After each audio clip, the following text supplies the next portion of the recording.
Welcome to Experiments in Happiness with Michelle Lemus, the podcast for high achieving women who've checked all the boxes but still feel something's missing.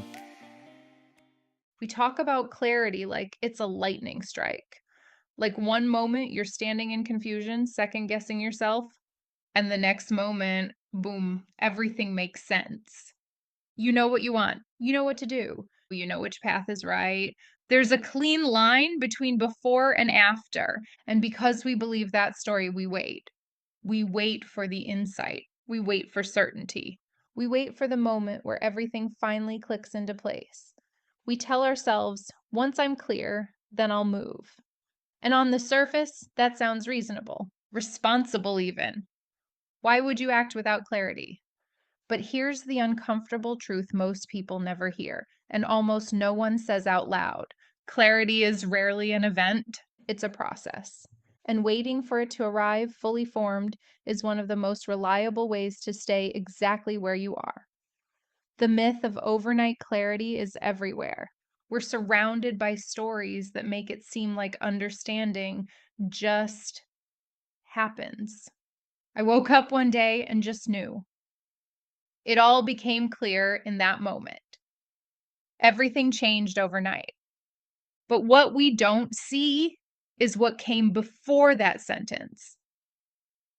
We don't see the months of discomfort, the internal back and forth, the false starts, the quiet experiments that didn't make sense at the time, the awkward decisions that felt tentative and unfinished. We see the highlight reel. We don't see the slow accumulation of evidence that made clarity possible. From the outside, clarity looks dramatic. From the inside, it usually feels incremental.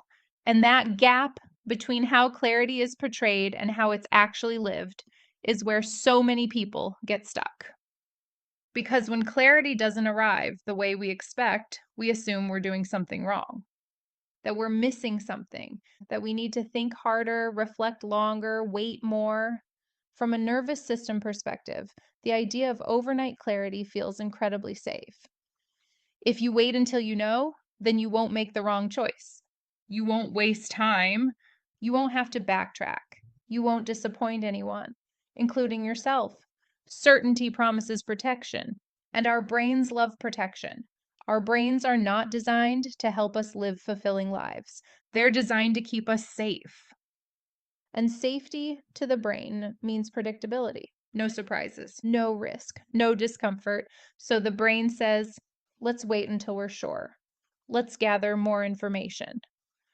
Let's think about it a little longer. And none of those thoughts are irrational. They're just incomplete because certainty almost never comes first. Movement does. We're taught the order goes like this: clarity leads to confidence, confidence leads to action. But in real life, especially real adult life, it almost always goes the other way. Action gives you data. Data builds clarity. Clarity grows confidence.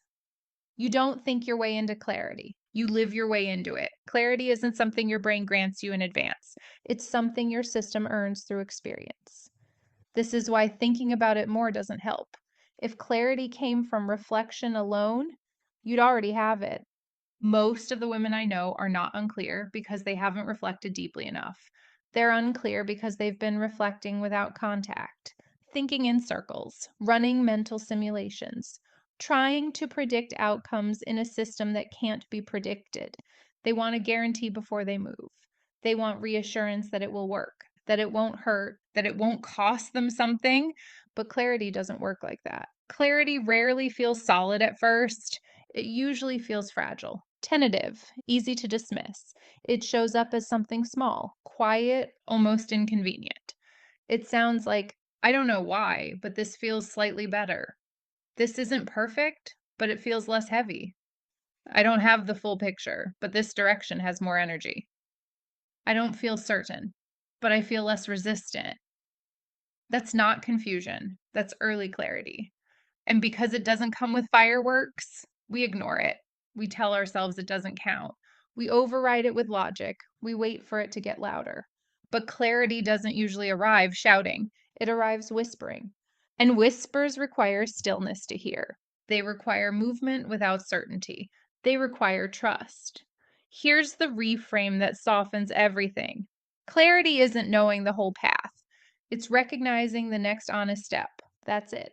You don't need a 5-year plan. You don't need a fully formed identity. You don't need to know how it ends. You just need enough information to take the next step without betraying yourself. And that step is almost always smaller than your brain wants it to be, because the brain likes big, decisive, irreversible moves. They feel efficient. They feel clean. They feel like closure.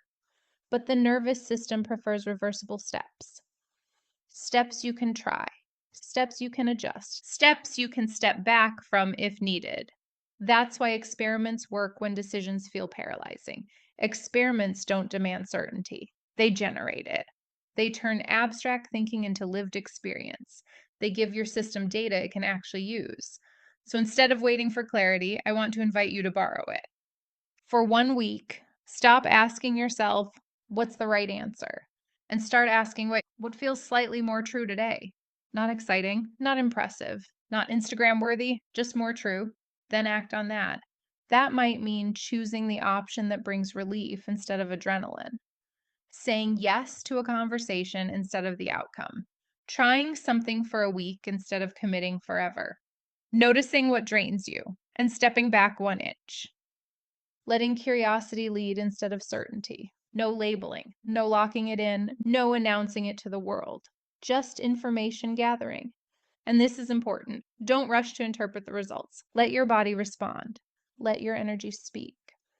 Let your nervous system register what feels lighter, what feels heavier, what feels neutral.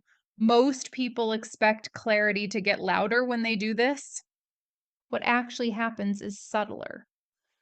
The mental noise quiets. The internal debate softens. There's less bracing, less arguing with yourself.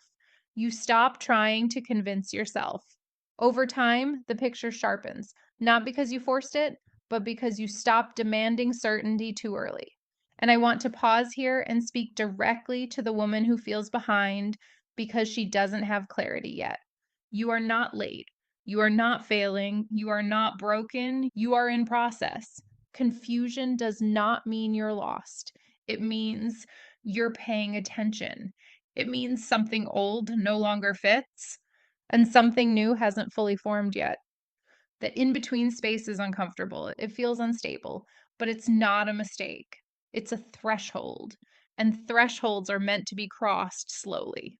You don't need a breakthrough. You don't need a lightning strike. You need permission to move with incomplete information, to take honest steps before everything makes sense. Because happiness isn't found in a sudden epiphany, it's found in the quiet accumulation of lived experience, in the evidence your body gathers over time, in the small choices that say, this feels more like me. So we'll keep experimenting, because life doesn't reveal itself all at once. It reveals itself as we move, gently, imperfectly, and honestly, one step at a time. Thanks for listening to Experiments in Happiness. You can find more tools and resources at experimentsinhappiness.com.